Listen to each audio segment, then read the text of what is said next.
श्री गणेशाय नमः. श्री स्वामी समर्थ. आज आपण अयोध्याकांडातला 26वा सर्ग वाचूया.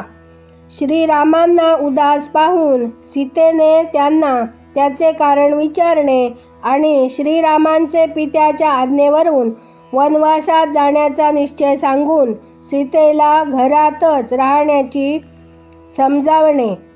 धर्ममार्गावर स्थित श्रीराम मातेकडून स्वस्ती वाचन कर्म संपन्न झाल्यावर कौसल्येला प्रणाम करून तेथून वनात जाण्यासाठी प्रस्थापित झाले. त्यावेळेस माणसांच्या गर्दीने भरलेला राजमार्ग प्रकाशित करीत राजकुमार श्रीराम आपल्या गुणांमुळे लोकांची हृदये हलवून सोडीत चालले.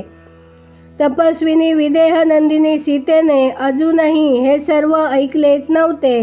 तिला असेच वाटत होते की माझ्या पतीचा युवराजपदावर राज्याभिषेक होणार आहे. विदेह राजकुमारी सीता समयोचित कर्तव्य आणि राजधर्म जाणीत होती. तेव्हा देवांची पूजा करून प्रसन्न चित्ताने श्रीरामांच्या आगमनाची प्रतीक्षा ती करीत होती. इतक्यात श्रीरामांनी आपल्या तरतरेने सजविल्या अंतःपुरामध्ये जे प्रसन्न माणसांनी भरले होते त्यात प्रवेश केला. त्यावेळेस लज्जेने त्यांचे मुख खाली आले होते. सीता त्यांना पाहिल्यावर आसनावरून उठून उभी राहिली. त्यांची अवस्था पाहून कंपित झाली आणि चिंतेने व्याकुळ झालेल्या त्या आपल्या शोकसंतप्त पतीस न्याहाळू लागली. धर्मात्मा श्रीराम सीतेला पाहून आपला मानसिक शोकावेग सहन करू शकले नाहीत. त्यामुळे त्यांचा शोक प्रकट झाला. त्यांचे मुख उदास झाले होते. त्यांना दरदरून घाम आला होता. ते आपला शोक लपवून ठेवण्यात असमर्थ झाले होते. त्यांना त्या अवस्थेत पाहून सीता दुःखाने संतप्त झाली व म्हणाली, प्रभू, आपली अशी दशा कशी झाली आहे? रघुनंदन, आज बृहस्पती देवासंबंधी मंगलमय पुष्य नक्षत्र आहे. ते अभिषेक योग्य आहे. तेच पुष्य नक्षत्र विद्वान ब्राह्मणांनी आपल्या अभिषेकास योग्य सांगितले आहे. अशा वेळेस आपण प्रसन्न असायला पाहिजे. त्याऐवजी असे उदास का आहात?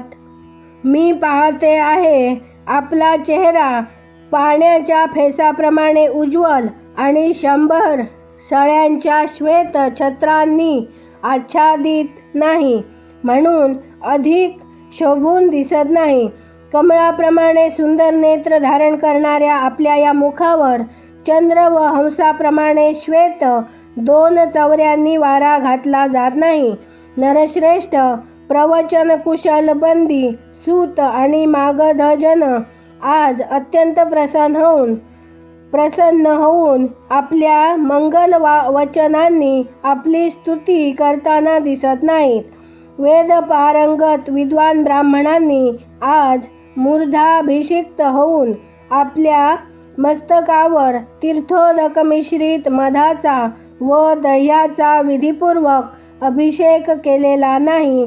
मंत्री, सेनापती, वस्त्राभूषणांनी विभूषित मुख्य शेठ, सावकार आणि नगरवासी आज आपल्या मागे करीत नाही.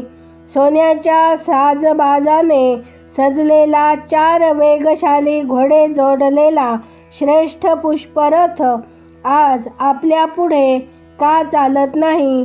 आपल्या यात्रेच्या वेळेस सर्व शुभ लक्षणांनी प्रशंसित आणि काळ्या पर्वताप्रमाणे विशालकाय तेजस्वी गजराज आज आपल्या पुढे चालताना का बरे दिसला नाही?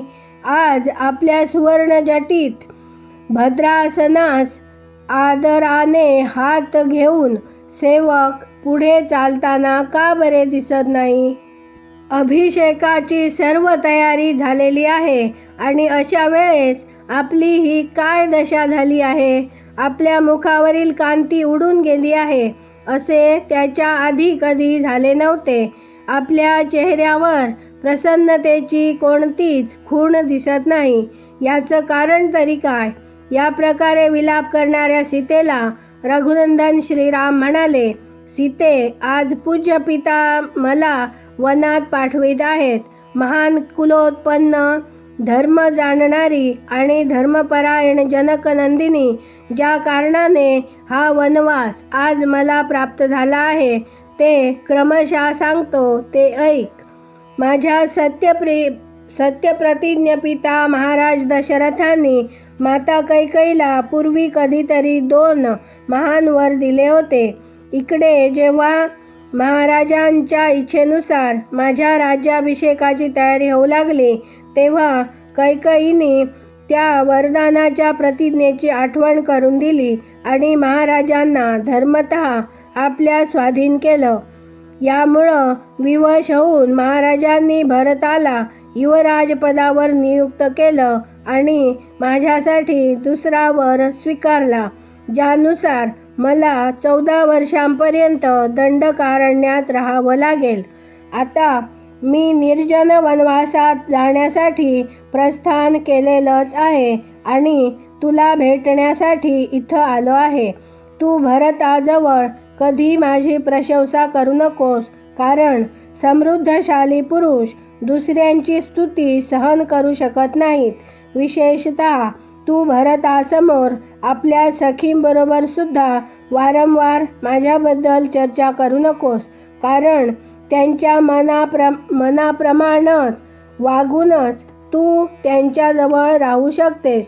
सीते, राजानं त्यांना कायमचं युवराज पद दिलं आहे, म्हणून तू विशेष प्रयत्नपूर्वक त्यांना प्रसन्न ठेवलं पाहिजेस, कारण आता तोच राजा होईल.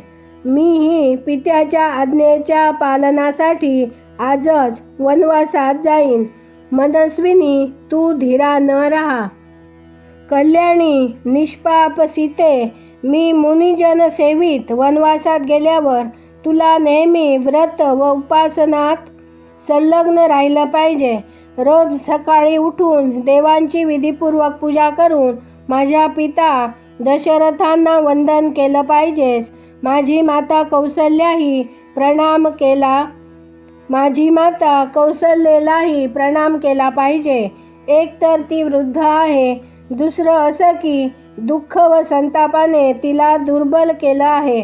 तेव्हा धर्मानुसार ती तुझ्याकडून विशेष सन्मानास पात्र आहे.